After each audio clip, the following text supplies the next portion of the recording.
Welcome everyone to Wolfstarth Rosenthal's continuing H-1B Toolkit for Employers. Today we're talking about labor condition application and public access file. My name is James Pinedo. I'm with the WR Knowledge Base team, and we've got a great presentation ready to go. But before we jump in, I would like to just do a quick legal disclaimer. This does not constitute legal advice and is for informational purposes only. For legal opinions, please schedule a consult with one of our attorneys. We have a great presenter for you today. Ms. Jestherlynn Emralino, Senior Associate with the firm, possesses over 2 decades in immigration experience and comprehensive experience with various corporate immigration legal matters, as well as family-based U.S. immigration. She has represented clients ranging from multinational Fortune 500 companies to mid-sized and smaller organizations. She's currently a Senior Associate at our Oakland office location. She's got a great presentation ready to go. We'll let her take it from here. Jess. As part of our H-1B Toolkit webinar, I will be going over the labor condition application and public access file. In order to file an H-1B petition with the United States Citizenship and Immigration Services, the H-1B petitioner and employer must file and obtain a certified labor condition application from the U.S. Department of Labor. The form used to file the LCA is called the Form ETA 9035. The LCA requires a number of attestations from the H-1B employer. And the purpose of these attestations is to ensure the protection of the wages and working conditions of U.S. workers. The employer must document compliance of these attestations that's been set forth on the LCA by maintaining a public access file.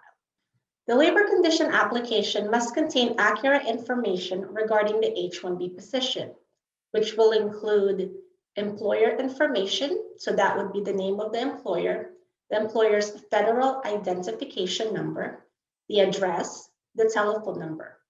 It must also have the rate of pay, whether the position is going to be paid as a salaried employee or whether the position will be hourly. It should also state whether the position is full-time or whether the position is part-time. It must also have the intended dates of employment. It should state the validity date of the employment as well as the end date of the employment. Furthermore, the LCA must accurately specify the occupation information, which will include the job title for the H-1B position, the number of H-1B workers being sought for that specific LCA, as well as the occupational code for the position. It must have the work location or work locations if the H-1B employee is working at various locations. Lastly, it must have the prevailing wage amount as well as the source of the prevailing wage for all of the work locations listed.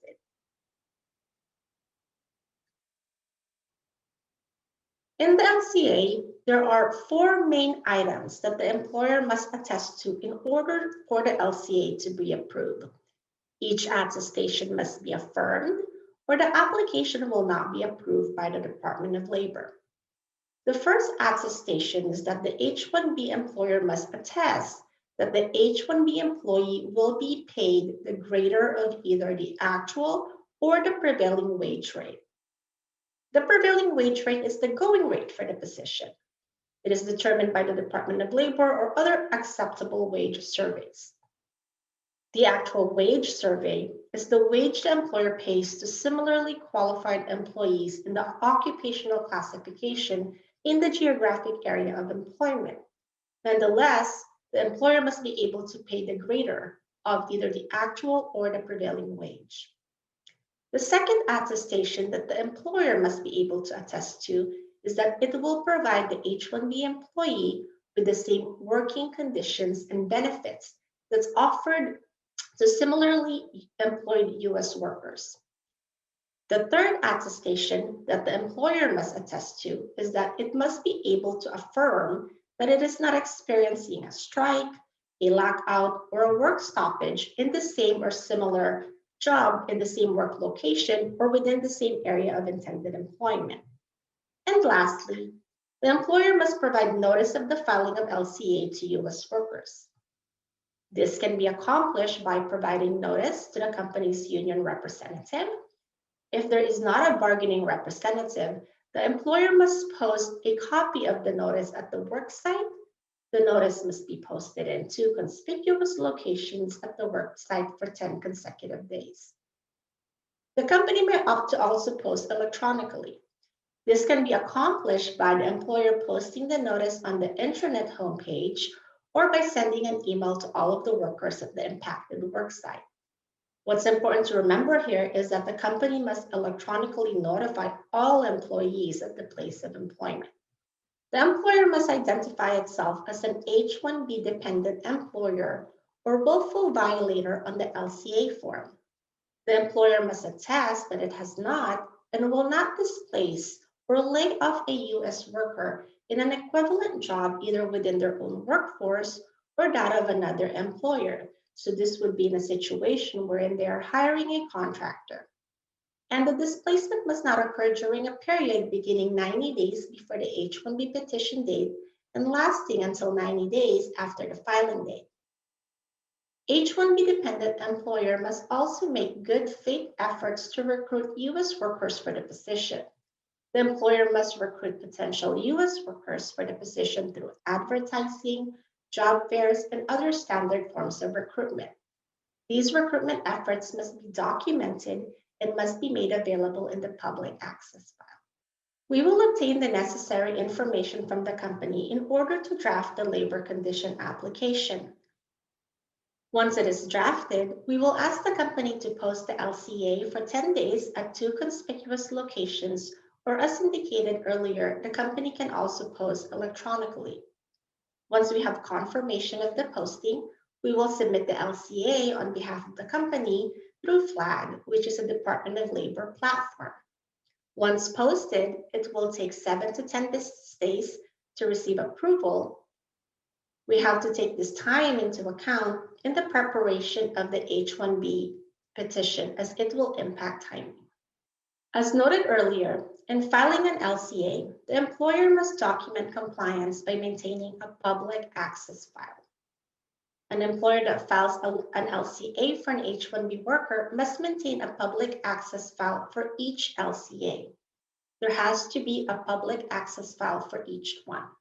This file must be made available to any potentially interested or affected parties, including representatives from the U.S. Department of Labor, who randomly audits these files. In terms of file retention, under the regulations, an employer must retain copies of the public access file for a period of 1 year beyond the last date on which an H-1B non-immigrant is employed under the LCA, or if no H-1B employer is working pursuant to that LCA, 1 year from the date that the LCA expired or was withdrawn. The public access file is a very important document that the employer must keep. The following documents must be available in the public access file. It must have the LCA and cover pages. The public access file should have an explanation of how the actual wage for the position was set. An explanation for how future salary increases will be calculated should also be included. The evidence for the wage determination is typically provided in the form of a memorandum that summarizes the system that has been used.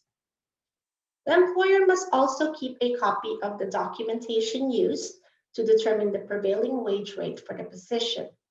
This can be accomplished with the inclusion of an explanation of the source and methodology used. The public access file must also include evidence that the notification requirements have been met. This means that the file must include proof of the notice posted at the worksite, or if appropriate, to the collective bargaining representative. Furthermore, the PAF must also include a benefits memorandum. A benefits memorandum details the benefits offered by the employer to its workers. H-1B workers must be provided the same employment benefits offered to U.S. workers. So the memo should summarize the benefits offered to its employees. Where an employer undergoes corporate restructuring, such as in a successor in interest scenario, for example, the PAF must also be updated. The PAF must have a sworn or notarized statement by a responsible official filed by the predecessor employing entity, together with a list of each affected LCA and its date of certification.